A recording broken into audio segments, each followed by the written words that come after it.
Now we take a close look at the mainsail and how to trim the mainsail on a trimaran. This is a bit different from a monohull, where a monohull it's more, let's say, slack and open. Because of the more stability of the white trimaran, we have much more load on the main sheet. Also due to the big roach in the main, so the mainsail trim is a bit different from monohulls. Basically, what you have to look at is the top of the sail, and it's hard. The best way to see it is if you stand here behind the boom and you look up the roach. The aft leash of the mainsail should be more or less a straight line. You can pull. Now I pull too much. And you see, now you see the back of this, the back of the sail sort of goes to windward. That's too much. You can also, if you open it too much, you lose power immediately. You can always look at your speedometer and see what happens. But basically, pull the mainsail in, so the back of the mainsail is a straight line. Also, you have the red ticklers on the aft edge of the sail, and they should be more or less straight backwards of the sail. So this is sort of the basic element in mainsail trim. Don't worry about the foot of the sail. We have fixed the outhole, the foot of the sail, so we always have, let's say, 2-3 inches between 50 and 70 millimeters, 5 or 7 centimeters of curve in the foot of the sail. Now I want to explain you about the mainsail trim, but before we do that, again, we're here on the 28 Performance. So I just want to explain you this double main sheet system. So the lower block system here, we have an 8-to-1. So when I pull here, it's 8-to-1. And when I pull here, it's 4 times 8. So this is a 32-to-1. So I have much more power here. And on the 28 model, you are allowed, in stronger winds, you are allowed to put the main sheet here and also to use the winch here. And this is why we had this stainless trim here. Oops. And also when you're sailing in the hard conditions with a 28, you can put the main sheet here, open here, so you can quickly release, because it's too hard to hold the main sheet in your hand alone like this here. Okay, main sheet, the mainsail has to be pulled in harder than on a monohull. Many monohull sailors who come on Trimaran, they're not used to pull that hard in the main sheet. The Dragonfly Trimarans are quite wide, so we have a lot of stability. So we have a lot of force in the rigging and the mainsail. So you have to pull hard, and the way you can see how the mainsail sets right is basically only if you sometimes go to the back end of the boom and you look up of the aft leash and look at the roach. So the back leash of the main is almost straight, not quite, but almost straight, and you will see the telltales are nice flickering backwards with no turbulence. So you actually have to pull quite hard in the main to get the optimum, to get the perfect shape. And of course, if in winter conditions, the more you pull the main, the more flat the main gets. In light conditions, a little bit less, and then you will get a more full main curve.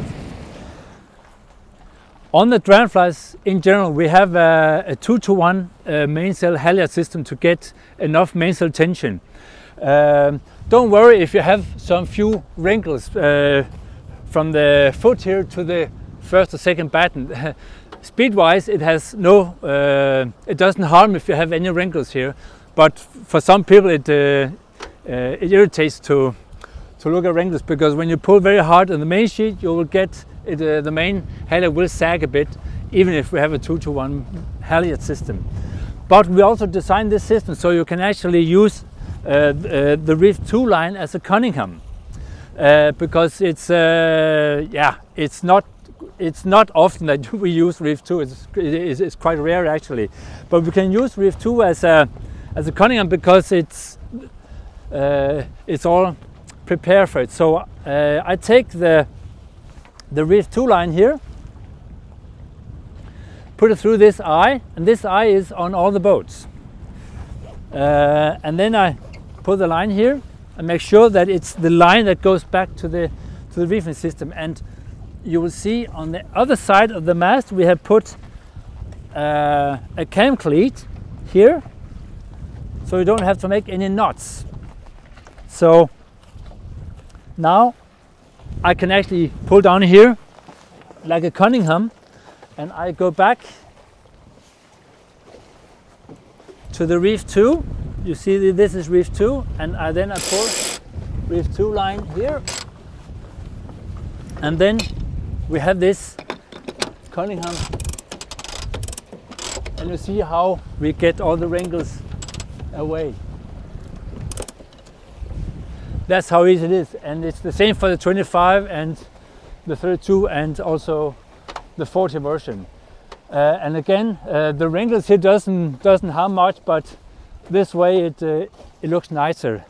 Also for the foot here, we have about 7, 8, 10, maximum 10 centimeters of curve, around 7, 8 centimeters, which is around 3 inches.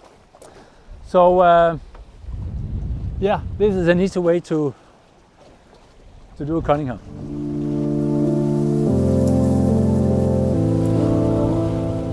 Now we're sailing upwind, and I want to explain you how to sheet the headsail or the furling Genoa. So when you're sailing upwind, it's also important to sheet tight, so you can point high. And normally on our Dragonflies we have a tacking angle on flat water of 80 degrees. That means 40 degrees to the true wind, and basically when you're talking about a prevailing wind, it's about 30 degrees. But again, sheeting hard, and when you look up to the lower spreader up here, the aft flitch of the Genoa has to be just inside of the lower spreader. So I show you now. I open it, and this is only almost millimeters, very few centimeters. I open here, and it's way too open. Now it's way too open, and you cannot point high. You can also point it too close. So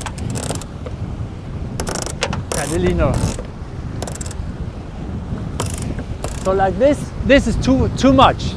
So you see the air flitch is touching the spreader system, and you kill the slot effect between the wind tunnel between the main and the Genoa. So to make it perfect, this is how it sits like this. Yeah. Then also about the tension of the luff of the Genoa. In light winds, don't pull the luff too hard. Then the front of the Genoa will be, you'll get some vertical wrinkles, as a long vertical wrinkles, and the sail will get more flat. And now we have a little bit of breeze, and you'll see some wrinkles where the telltales are. So this means that the tension of the luff is not enough, so you need to tension a bit more. Now we want to focus on the jib sheet position. This can get a little nerdy, but as you see, the sail now sets very nice. It looks perfect. If you move the travel car a bit forward, you will pull more down in the air flitch, and you'll get more curve on the foot. Basically, if you're sailing in wavy conditions, you want it a little bit curved here to get more drive forward. But in normal flat conditions, this is the way it sits very nice, as you see here. If you take the general car further back, the foot will get more straight and the leash will open more. So it's hard to say exactly where it is, so you have to play with it. And if you're not sure what you're doing, then just exaggerate, and it will tell you this is too much and this is maybe not too much. But let's give it a shot and see what happens.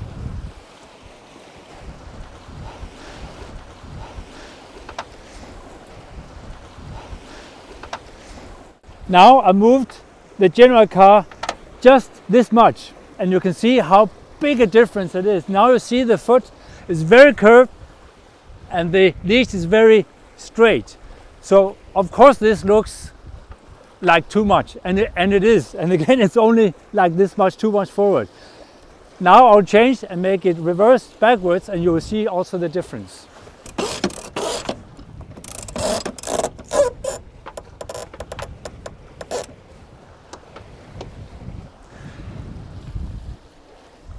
Now we've done the opposite, so we moved the car further backwards. So now you see that the foot is more straight and the leash is more open. It's like lifting up here. So, and this time I only moved it again about 7-8 centimeters backwards, or 3 inches. So it is very delicate. But basically on all our boats, when the headsail is fully furled out, the general car is in the back end and about, let's say, 20 centimeters forward of the back end of the track, roughly. So that's how it works. About the traveler position on our normal touring versions, we and the 28 models, we have this traveler position system manually.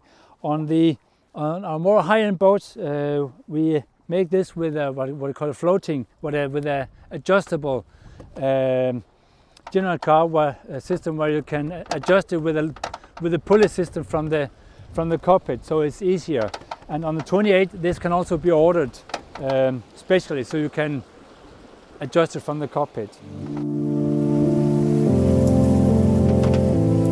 Here we are going upwind in about 15 knots wind condition, and just again make sure to pull in the sails tight, and then just steer to the telltales in the headsail. And when you do that, you have a tacking angle of 80 degrees, again 40 degrees to the wind. We'll now make a tack pier. So just make the windward sheet ready, and when we tack, don't make it too slow and not too fast. But these boats accelerate, but they also decelerate. So this means we don't have the same momentum like monohulls do. So don't be too slow, and again also don't be too fast. But so it's a medium thing. So as soon as I start to head up, Peter will let go the sheet, and please let the leeward sheet go 100%. Take all the lines off the leeward sheet, so the leeward sheet can have free passage. Okay, let's give it a shot, Peter, and yeah. Ready to tack? Yes. Okay, here we go. Yeah, let go. Yeah.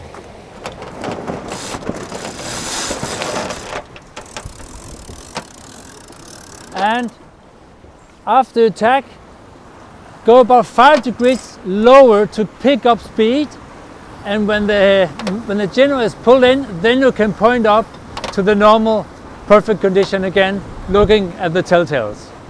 This is the right tack.